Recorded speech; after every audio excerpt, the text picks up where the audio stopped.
আসসালামু আলাইকুম। প্রিয় দর্শক, মঙ্গলবার দিন সংসদ সদস্যদের শপথ হবে সকালে, এবং সেদিনই মন্ত্রিসভার নামও আমরা জানতে পারবো। যারা মন্ত্রী হবেন তাদেরও শপথ হবে সেদিন বিকেলেই। তো যাত্রা শুরু হচ্ছে সংসদের, যাত্রা শুরু হচ্ছে নতুন একটা সরকারের, নতুন একটা গণতান্ত্রিক সরকারের, যে সরকারকে আমরা সবাই ভোট দিয়ে নির্বাচিত করেছি। নির্বাচনে কি হয়েছে, কোথায় খুঁটিনাটি কি সমস্যা হয়েছে, কোন বিষয়ে কি অভিযোগ উঠেছে, এগুলো নিয়ে বিস্তর আলোচনা হয়েছে, আগামীতেও হতে থাকবে। কিন্তু পাশাপাশি সংসদ চলতে থাকবে, সরকার চলতে থাকবে। সরকারের এই চলার পথে বিরোধী দল থাকবে, সরকারি দল থাকবে। বিরোধী দলের মধ্যে আমরা জামাতকে পাবো, এনসিপিকে পাবো। তাদের ভূমিকাটা আসলে কি হবে, এটা নিয়ে আলোচনা হবে। কিন্তু আমার যেটা মনে হয় যে এই সংসদ গঠন হওয়ার পর প্রথম যে ঝামেলা যে বিষয়গুলো নিয়ে হবে, আপনারা জানেন এর মধ্যে জুলাই সনদ আছে, গণভোট আছে। গণভোটের কারণে জুলাই সনদ বাস্তবায়নের একটা ব্যাপার আছে। এবার কিন্তু দুবার শপথ গ্রহণ হবে। একবার গণপরিষদ হবে একটা, যেখানে কি সংবিধান সংস্কারের জন্য একটা পরিষদ গঠন হবে। এই সংসদ সদস্যরা সেখানেও শপথ নেবেন। এই যে এত ঘটনা, এর মধ্যে আমার বিবেচনায় আগামীতে প্রথম বিরোধটা তৈরি হবে কি দিয়ে? প্রথম বিরোধ তৈরি হবে দুটো বিষয় নিয়ে, শুরুতেই একদম। এই দুটো সম্পর্কে আপনাদের একটু আমি বলতে চাই, আমার নিজের অভিমতটাও বলতে চাই। দুটো বিষয় কি? প্রথমত বিষয় হলো উচ্চ কক্ষ গঠন নিয়ে। উচ্চ কক্ষ গঠনে অলরেডি আমরা কিন্তু গণভোট পাশ করেছি, এবং গণভোটে যে কথাটা বলা হয়েছে যে উচ্চ কক্ষ গঠিত হবে রাজনৈতিক দলগুলো যে শতাংশ ভোট পেয়েছে সেই ভোট প্রাপ্তির হিসাব অনুযায়ী।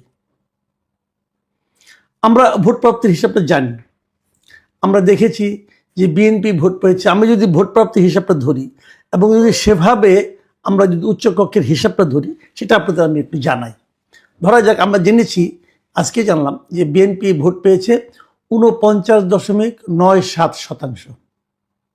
তার মানে এটা যদি আমি ভোট প্রাপ্তির হিসাবে ধরি, তাহলে উচ্চকক্ষের 100 জনের মধ্যে 50 জন থাকবে বিএনপির প্রতিনিধি।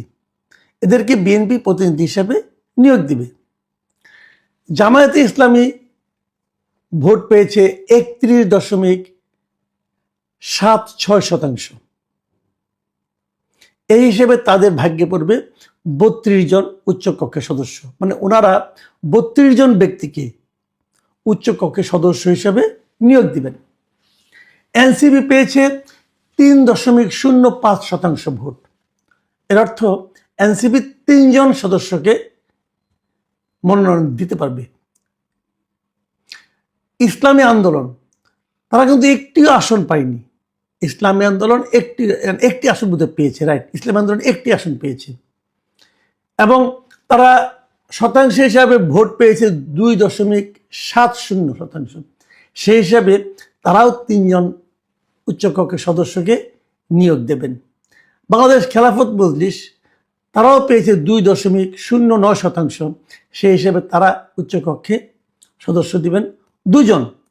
এছাড়া জমিয়ত উলামা ইসলাম, গণসংহতি, এরকম আরও অনেক গণসংহতি কিন্তু আসন পেয়েছে। তবে আন্দালিব রহমান পার্টির আছে, বাংলাদেশের জাতীয় পার্টি, তারাও মানে প্রার্থী যাদের জয়ী হয়েছে, কিন্তু তারা কিন্তু যে ভোট পেয়েছে তারা কোনো মানে পিআর হিসাবে তারা কোনো উচ্চকক্ষে নিয়োগ দিতে পারবে না। এই যে আমি বললাম যে সংখ্যাগুলো, এগুলো যোগ করলে হয় 90 জন। এই বাকি 10 জন কোথায় গেল? বাকি 10 জন ওই যে স্বতন্ত্র 7 জন আছে, হয়তো ওনারা কিছু নিয়োগ দিবেন। আরও খুচরা টুচরা যারা আছে, এগুলি আরও 3টা আসন তো এখনো বাকি আছে, কারণ 3টা আসনের ফল এখনো ঘোষিত হয়নি, কাজে ওটাও হিসাব ধরা হচ্ছে না এখানে।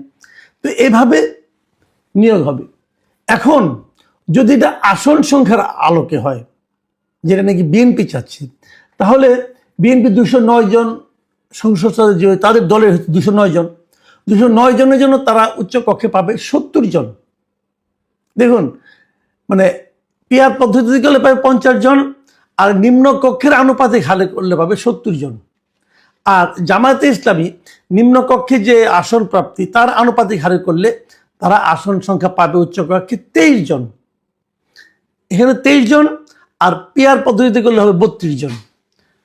আবার এনসিপি কিন্তু উল্টা হয়ে যাবে, কারণ এনসিপি উল্টা হবে না, এনসিপির একই দুরবস্থা হবে। এনসিপি পাবে যদি তাদের আসন সংখ্যার অনুপাতে হয় তাহলে পাবে 2 জন, আর পিআর পদ্ধতি পাবে 3 জন। তাহলে হিসেব দাঁড়ালো কি?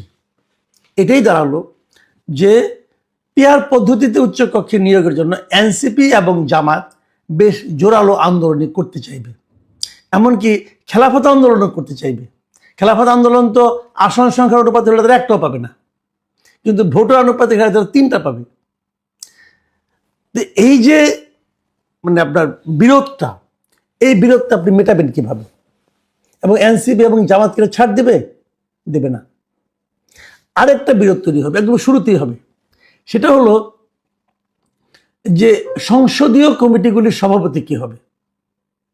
সংসদীয় কমিটিগুলির সভাপতির জন্য এই যে পদটা, এই পদটার জন্য আগে এই জুলাই সনদে বলা হয়েছিল যে প্রত্যেকটা সংসদীয় যে কমিটি হবে সেই কমিটির সভাপতি হবে একজন বিরোধী দলীয় সদস্য।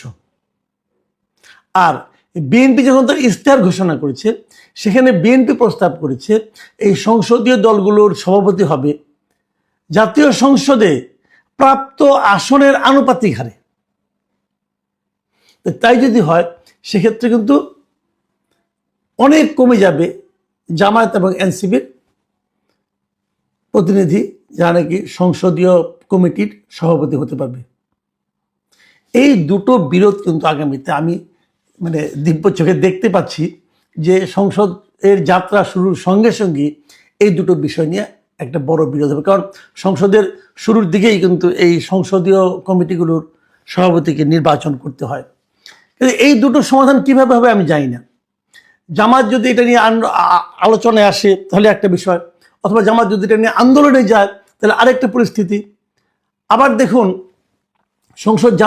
সরকার যাত্রা শুরু করার পর থেকে কিন্তু এরই মধ্যে আমি যতটুকু শুনেছি এই সরকারি কর্মকর্তা কর্মচারী যারা আছেন 15 লক্ষের মতো লোক, 15-16 লক্ষ, এরা কিন্তু তাদের নতুন পে স্কেল, যে পে স্কেল ঘোষণা করেছিল অন্তর্বর্তীকালীন সরকার, তাদের ঘোষিত পে স্কেল বাস্তবায়নের জন্য আন্দোলন শুরু করে দেবে। সে আন্দোলনটাই বা এই সরকার, নতুন সরকার কীভাবে হ্যান্ডেল করবে এবং সেটা বাস্তবায়নযোগ্য কিনা সেটা নিয়ে তারা কীভাবে আলোচনা করবে, এটা কিন্তু আরেকটা তাদের বিকট একটা সমস্যার মুখে কিন্তু পড়তে হবে। এইসব সংকটগুলো সমাধানের জন্য বিএনপি কি এর আগে উদ্যোগ নেবে? আমি এর আগেই বললাম কেন? আগে বললাম এই কারণে, আমরা দেখেছি যে গণতান্ত্রিক শাসনের, গণতান্ত্রিক ব্যবস্থার একটা চমৎকার চেহারা আজকে আমরা লক্ষ্য করেছি। সেটা হলো যে বিজয়ী দল মানে তারেক রহমান সাহেব, দলের নেতা তারেক রহমান সাহেব, উনি কিন্তু ডক্টর শফিকুর রহমানের বাসায় গিয়েছেন সৌজন্য সাক্ষাতের জন্য। এটাও কিন্তু আমার কাছে একটা নতুন ধরনের প্রবণতা, নতুন ধরনের দৃশ্য আমরা আমাদের দেশে দেখতে পেরেছি যে বিজয়ী দল তিনি নিজে, ওনার সঙ্গে যিনি পরাজিত হয়েছেন ভোট যুদ্ধে, তার বাসায় যেয়ে তার সঙ্গে সৌজন্য সাক্ষাৎ করছেন। এই সৌজন্য সাক্ষাতে নিশ্চয়ই তার সঙ্গে আলোচনা হবে। আমি চাইব এই ধরনের আলোচনা চলতে থাক। গণতন্ত্রের সৌন্দর্য এটা, এবং এখানেই আপনারা কথা বলা শুরু করুন। এই যে সম্ভাব্য যে সংকটগুলো, এই সংকটগুলো কিন্তু হবে, অবধারিতভাবে হবে। এই জুলাই সনদ বাস্তবায়ন করতে যেও হবে, গণভোটে যেটাই থাক না কেন। আপনি দেখবেন, আমি দেখেছি যে বিএনপি তাদের ইশতেহারে বলেছে তারা কিন্তু 31 দফার আলোকে অনেক কিছু করবে। তাদের যে ঘোষিত 31 দফা আছে, যেটা তারা এই সংস্কার কর্মসূচি শুরু হওয়ারও 2.5 বছর আগে তারা শুরু করেছিল, তারা 31 দফার আলোকে অনেক কিছুই করবে, কিন্তু ধীরে ধীরে করবে, কিন্তু অনেক কিছুই করবে। তো এই বিষয়গুলো নিয়ে অত 30-40টা দল এখন তা পাওয়া নাই, কিন্তু যেহেতু সংসদে যারা আছেন তাদের সঙ্গে যদি অনানুষ্ঠানিক বৈঠকও তারেক রহমান সাহেব শুরু করেন, যেটা অলরেডি শুরু হয়ে গেছে, আলাপ করুন, কথা বলুন, আলোচনায় অনেক সমস্যার সমাধান হয়ে যায়। আমার কথা হলো যে নতুন একটা সংসদ যাত্রা শুরু করবে, শুরুতেই যদি বিরোধ তৈরি হয়, শুরুতেই যদি বিরোধী দল আন্দোলনে নেমে যাক, সেই জিনিসটা কিন্তু আমার মনে হয় আমাদের জাতির জন্য, দেশের জন্য, সরকারের জন্য একটা বাড়তি চাপ তৈরি হবে। কারণ আমি কিন্তু এনসিপির নমুনা ভালো দেখছি না। এনসিপির ওই যে একজন নেতা আছে আসিফ মোহাম্মদ সজীব, সে তো খালি কিছুক্ষণ পর পর আন্দোলনের ঘোষণা দেয়, উনি যে আসলে কি চান এটাও জানি না। এগুলো দিয়ে কি, আমি তো মনে করি ওনার বিরুদ্ধে খুব শীঘ্রই নতুন সরকার আসার পর শুরুতে ওনার বিরুদ্ধে উদ্যোগে মামলা হওয়া উচিত। এখন কি এগুলির থেকে বাঁচার জন্য করেন কিনা আমি জানি না। তো যা হোক, সেটা আমরা পরে দেখবো কি হয়। তো উনি কিন্তু আন্দোলনের ঘোষণা হুমকি অলরেডি দেওয়া শুরু করেছেন। তো এরকম না, আন্দোলন না, আগে আলোচনা করুন। ওনাকেও বলবো, ভাই আগে আলোচনা করুন, আপনার বয়স কম, ঠিক আছে, রক্ত গরম, সমস্যা নাই, কিন্তু আগে আলোচনাটা করুন। আলোচনা করে তারপর রাস্তায় নামুন। সব সমস্যার সমাধান রাস্তায় হয় না। দেশে যখন একটা স্বৈরাচারী সরকার থাকে তখন রাস্তায় নামলে যেরকম জনসমর্থন পাওয়া যায়, যখন একটা গণতান্ত্রিক সরকার থাকে তখন অতটা পাওয়া যায় না। এটা মাথায় রাখতে হবে। এটা মাথায় না রাখলে আপনিই লস করবেন।